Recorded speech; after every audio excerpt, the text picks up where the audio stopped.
is Parallel Frequencies. I am just Blane. That's Coco over there, and you are the freaks.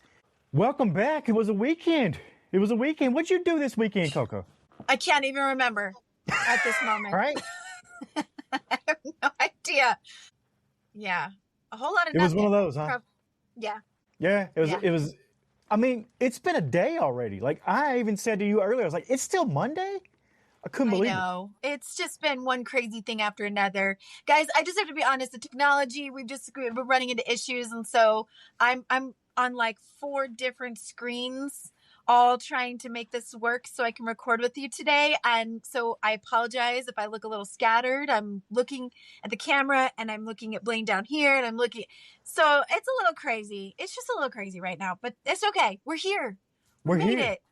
You got parallel monitors around you, but everything's on the same frequency. It's all on the same frequency. That's what we're doing here. You know what I my lights tuned into over the weekend? What I saw was Coachella. Actually. Okay, tell me about this. And I like to say it's Coachella, like they call it online, Coachella. And it's way more comfortable doing it from right here than having to be out there in the desert. Them people look like they were in the movie Dune. The wind was blowing so bad, sand everywhere. It's wild out there. So I'm glad I got to sit here at home and watch. I saw some incredible performances though. Like I couldn't believe some of the stuff. And I don't normally get into it, you know. Are you big into the music and big into the festivals, Coco? No. No? I'm going to be honest. That's not my fault. I'm going to tell you why. I didn't have older siblings to guide me through the musical journey that I think is supposed to be done. I think that's up to older brothers and sisters. And I didn't have them. So I knew what my friends' older siblings were listening to. And I wasn't taken to concerts. I didn't go to many concerts as a teenager. So when somebody asked me who my favorite artist was, I said Michael Jackson because it was the only artist I could remember the name of most of the time. Okay. So I'm just not good at that stuff. I'm sorry. No, but Michael Jackson, that's a big name. I mean, my first cassette tape I ever owned was Michael Jackson's Bad. I used to play that bad boy on repeat and watch myself in the mirror, you know? I didn't have older siblings. So I was that person who... You're the one. Yeah, you know what, though? There's going to be people out there that see this that I went to school with, and they're going to be like, yup. They won't deny it. They'll be like, Blane did bring us somebody new that we hadn't heard, that's somebody big now. I remember carrying cassette tapes that Linkin Park handed out to us they opened some concert for Cottonmouth Kings. Now I'm talking about people, that's a name you probably never even heard of. And Linkin Park was there. And I was like, yo, you guys got to watch these guys. I mean, it's not like I wasn't telling nobody nothing that they couldn't figure out. But I watched Coachella. I'm always into the festivals and I enjoy seeing what they do. I enjoy even the negative stuff, because the negative stuff, like I guess it was last year, maybe the year before, Frank Ocean bombed, and they got new headliners for the second weekend, because it's 2 weekends. So if you missed this past weekend, you can watch it all again this coming weekend. But yeah, they got Skrillex, Fortet, Fred again to come in and fill that slot, and that was an iconic set. I think that was last year. It might have been 2 years ago, like I said. But this year, I tuned in, and they do it really cool on YouTube, on the Coachella YouTube. They've got the 4 screens, 4 in 1, and you can look at all the different stages, and you can just click which ones you want. And got the schedule up. I tuned in, and I saw Iggy Pop right here. And he's on our screen right now. And this man's 78 years old. He is the original punk rocker. And I'm telling you, put on a performance that ain't no other 78-year-old out there doing. That's for sure. I saw a lot of comments in the Coachella YouTube comments section, and they were talking about, oh, who is this? And all that. And then by the end of it, they were like, okay, clapping their hands, legend, because the guy went in there and crushed it. Iggy and the Stooges from the back in the day, from the 70s. Like that, you're not going to beat that. And Iggy, to be alive at 78 years old with what this man's been through, much less taking on the stage at Coachella and absolutely crushing it. Oh my God, when they did all the hits. When he did Be My Dog, I was on it. And then I saw some more. Are you familiar with Iggy and his work? That's a rabbit hole. Yeah, that the OG, the real guys, the guys that I don't know, like Started. What do you say? Started it, yeah. Started the whole movement of that kind of music. I'll tell you about Iggy. I saw comments in the YouTube section that were positive, and they were highly positive. And it was like, hey, there was one guy that said everything in rock music that has followed Iggy took influence from Iggy. And I corrected this comment. And I said, scratch that, not just rock, but all music. There's an influence of Iggy Pop in there, whether it's I don't want to say ego, I mean the attitude, the character. And this is what it is. It's F the man. Yeah. And it's always been that. I can get on board with that message heavy. Yeah. We'll talk about Iggy again. I'm going to watch it again this coming weekend. But then I saw Justin Bieber. How's he doing? Little Bieber came out there. Everybody else putting on these huge productions and all this fireworks, explosions. Little Bieber comes out there with a desk and a laptop, and that's it.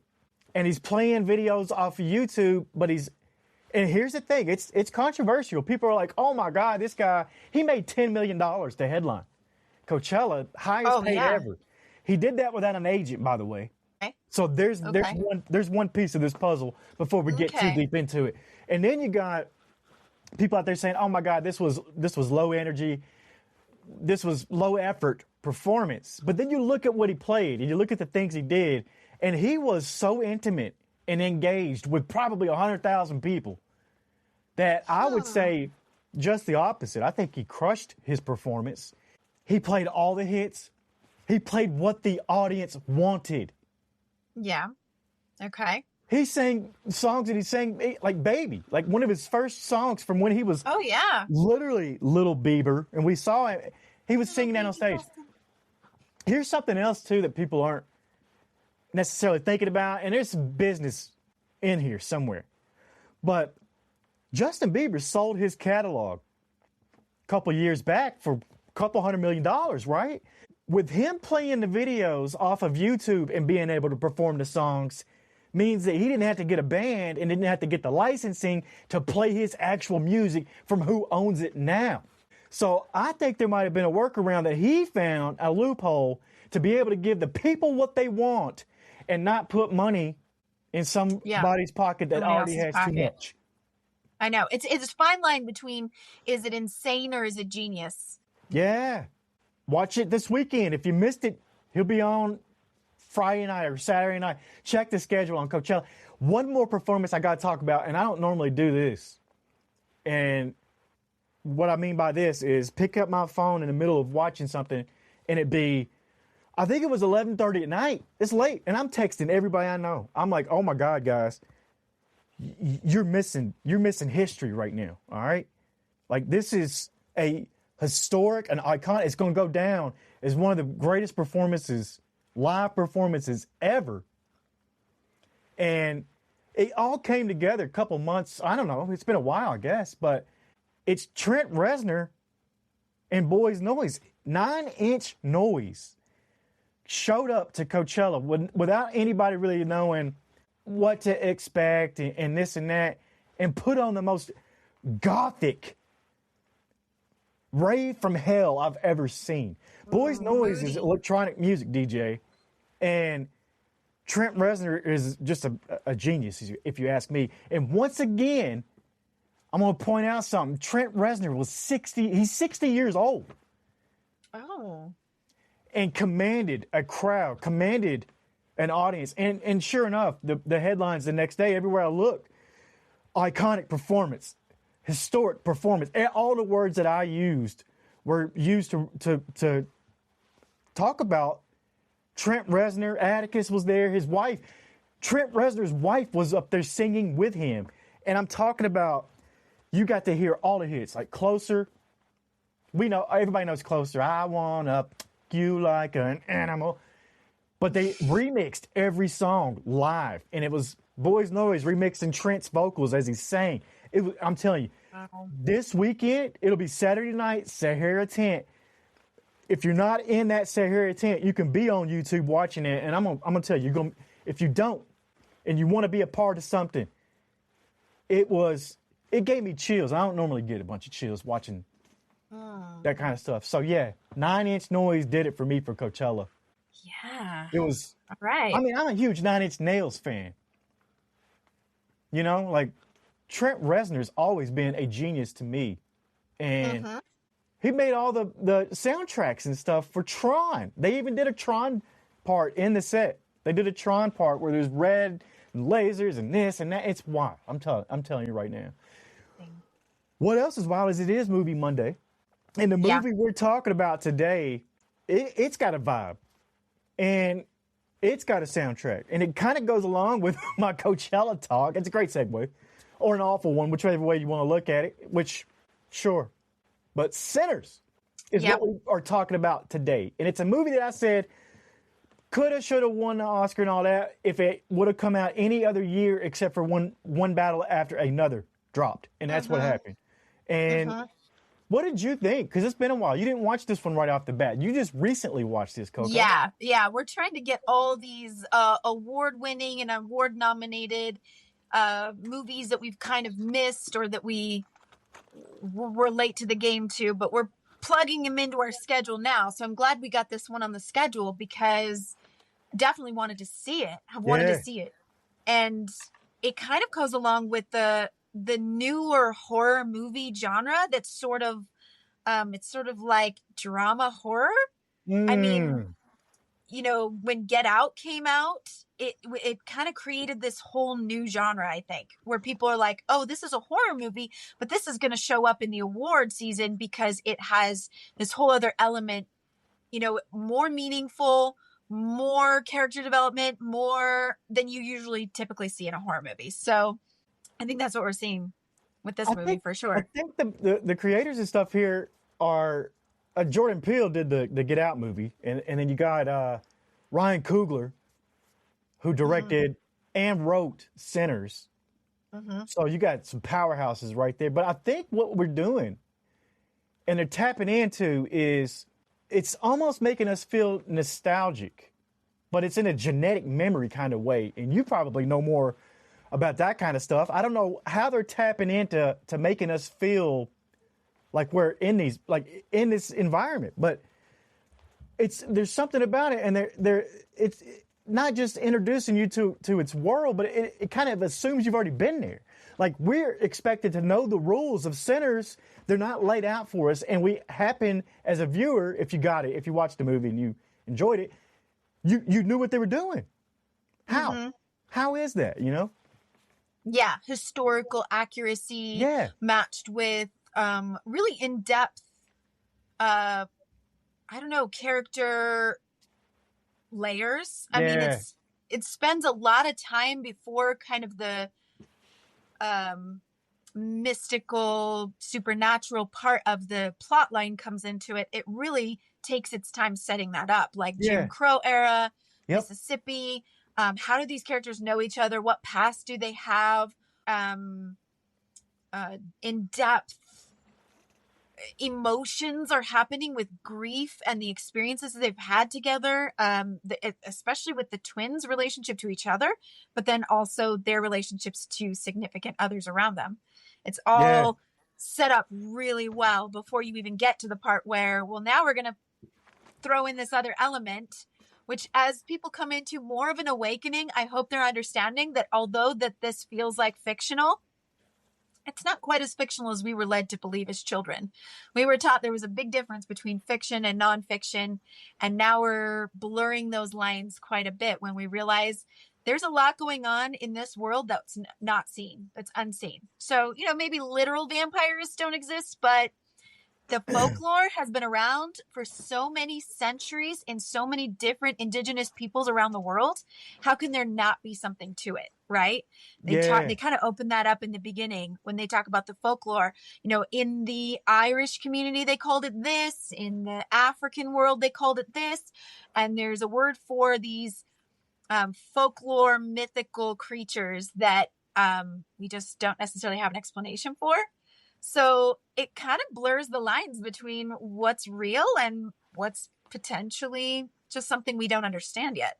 And that's where this movie really hits. I mean, when I saw it, I didn't know about the vampires. I mean, spoiler alert, if you haven't seen it, stop it now, go watch the movie and come back.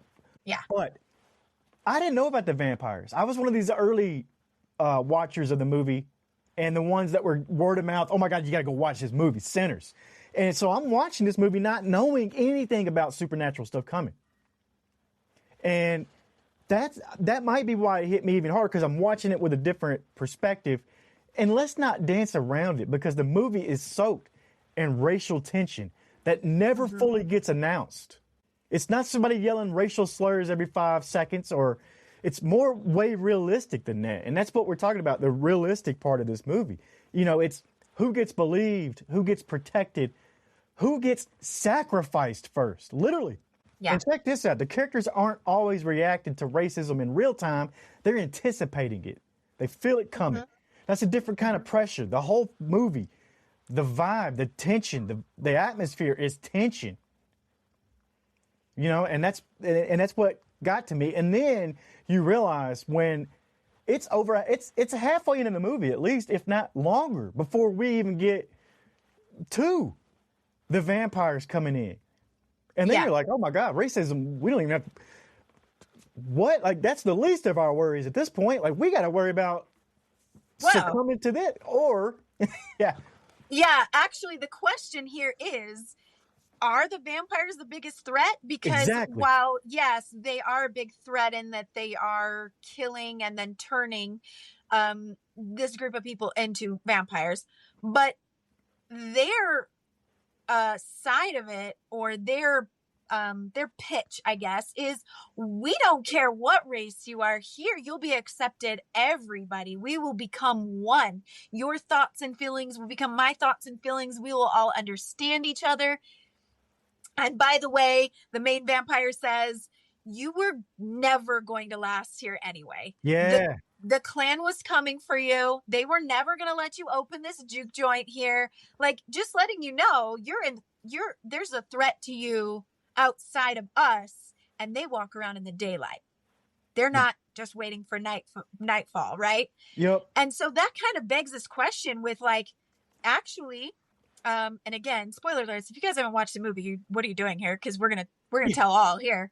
But with Stack and Mary turning into vampires, they get to go on and live as vampires for immortality forever. The problem is the clan comes the next day. I mean, everything they said was going to happen happened. And so it makes you realize that actually the vampires may not be the biggest threat.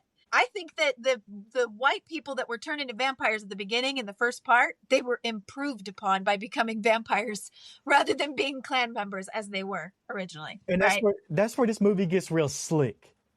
It's when these two things combine, they collide, you know? And that's Michael B. Jordan playing Smoke and Haley Steinfeld as Mary.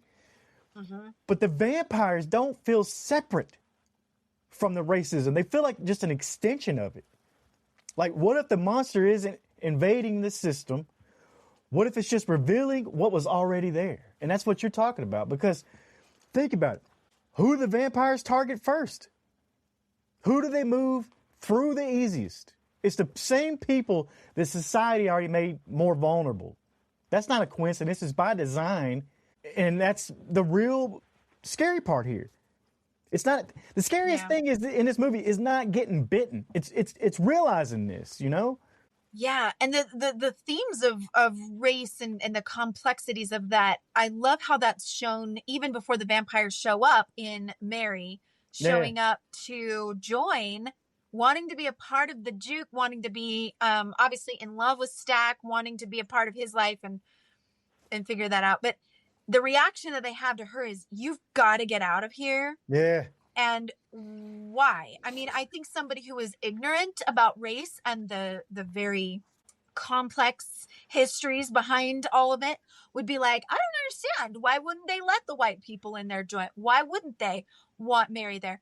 I mean, he says it is like, what if somebody looks at him wrong? What if somebody spills something on their shoe? We are all in danger here if there's something that goes down. And that needs to be brought to light. Like, this is self-preservation. They know there's a big difference, right?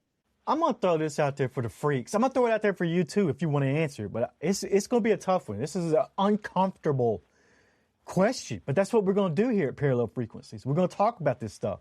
Who's the victim in all of this is one of the main kind of overviews, right? So I want to ask, does racism create monsters, or is racism the monster? And we just needed a visual metaphor to finally see it in this movie. So is racism the monster, or does racism create monsters? And I think those are two totally different things, and I keep going back and forth. Yeah. Well, I think that's the beauty of a great, well done movie, is to ask the questions, to have us be asking the questions. I mean, that's what we're meant to do with something that's good art. It is, and it's good art. And let me talk about the scene. And I'm talking about the music scene, the almost the time traveling scene. My favorite scene. Oh my God, I've run that thing back. I've watched it multiple times. It's incredible how the music already was telling the story. If you listen to it, like it's tipping you off pretty well. And something ain't right here. And when we see the juke joint had that concert, I'd like to see that on stage at Coachella. They should bring that back and see if they could get that going, because that was incredible to me. Showing the thread of ancestral line in connection to the current moment, the music, what the energy is bringing in, and then the thread outward into the descendants, the future, connecting us all. This is powerful stuff. I love the entire soundtrack, and that song is called I Lied to You, which it's got some emotional weight already, and it feels like these songs in the movie were telling you the story, and they're not, but they're at least giving you some sort of spiritual signal, like the lyrics don't have to necessarily spell it out, just like the whole movie didn't spell out every single thing that you knew. Mm-hmm. But like I said early on in this, it comes from like a almost genetic memory type thing. That's something ingrained in us that we have been here at some point or something. And that's wild to me. But yeah, I think the movie's soundtrack could have a whole show dedicated to it. Wang Dang Doodle, that was a rocker too. This Little Light of Mine, like they did all these songs in this movie. Dangerous by Haley Steinfeld. Mm-hmm. I thought this movie was incredible, completely amazing. And like I said, any other year and one battle after another is not in the mix, it probably wins Picture of the Year. I could easily see that. There's a lot of people that didn't like this movie, and I can probably see that too. Most of those people aren't our freaks out there, I can tell you that, because we don't go for that. But I would definitely see that as being a thing. So what's your final thoughts on Sinners? I'm glad you finally got a chance to catch this one. Yeah. Okay. So I don't think it's going to be any surprise to anybody who knows me. My favorite thread through this movie is Annie, the role of the witch, because as people know, I proudly call myself a witch, and I'm hoping that the term of witch will come to light as the wise woman or wise person that it is, that the role that they play in society is knowing the herbs and remedies and medicines and folklore and all of the generational connections that apply here, because Annie is the one who, it's clear that when we first meet her, she's the one handing out herbal remedies to people in the town, people in the community. She's the one that people go to for charms, amulets, protection, whatever kind of witchcraft is needed. And she's respected for that role and position. And then she's kind of the one who is going to know what to do here. Like, they have to turn to her when normally they would turn to Smoke and Stack to be like, what do we do here, guys? They're the soldiers. They're the ones who are going to be the brawn or around what's going on and like take action. But in order to make a plan, in order to know what they're up against, in order to know what tools they have, they're going to be looking at Annie, because she's going to be like, so we've got garlic, we've got this going on, we've got, when we kill them, when we kill their maker, they keep going because they're vampires. This is what we need to know about all of this. We need wooden stakes. This is the only way to kill them. This is, so I really respect that, that was highlighted here, that knowledge and wisdom is passed down mother to daughter typically, and that it was women who held this kind of respected place in society at one point, more so than men. And it has been a 6,000 year patriarchal push to get women out of the medical community, or to have their wisdom and knowledge on the subjects that you're seeing in this movie, to have them be squashed, squandered, hidden, debunked, like made to look stupid, made to look fake, made to look like it's just hocus pocus, whatever it is. Illegitimate, right? Like, to just be like, you don't know what you're talking about. Exactly. So, and that's, so I love that was highlighted and it was shown as what it really is. Yeah. And that's Amy Wunmi Mosaku, Zaria, Nigerian born. She's also been in Deadpool and Wolverine, and was in Lovecraft Country, the television series. I love her. I think she's fantastic. Incredible. And there's so many great actors in this movie that we're talking about. Michael B. Jordan, Smoke, Stack, you know, Jack O'Connell even. He was great in it. There's tons of them. And I just think that this movie will probably live for a while. I think it'll hold up well, and we'll be able to see this again in a couple years, maybe even a decade, maybe even longer, and still feel the same way. And that's crazy. Maybe this will be more of a piece that people can watch 50 years from now and say, oh my gosh, things were like that back then, and not think about how bad. Yeah. I mean, I hope that it's very much still relevant, in that people will go, yes, absolutely, that's what it was like, that Black history isn't something that is so buried that it's like, oh, that's not real, that's fake, or that's not really what it was like. Pretty much it was, and in some places and some things it still is. So yeah, I'm hoping that still shows true. Let me throw out one more shout out to Jedediah, played by Saul Williams. I've been on Saul Williams for the longest time. He is a spoken word poet / rapper. If you haven't heard some of Saul Williams' songs, go check that out. And you've heard one because Nike finally got smart and put one of his songs in a commercial, a decade, maybe 15 years ago. But Saul Williams, on point with the poetry. You got to check it out. Yeah. And that's going to do it for this episode of Parallel Frequencies. I don't really know what we got coming up this week. I haven't had a chance to look at the schedule. Neither do I. You don't either? Freaks, we're sorry. We don't. We've got some again, technical issues. We're just switching over the schedule so that we can get back on track. But yeah, we'll figure it out. All right. It'll be a surprise for now. Well, that's going to do it for this episode of Parallel Frequencies. We broke down Sinners. I am just Blane. That's Coco. You are the Freaks, and we will see you on the other side.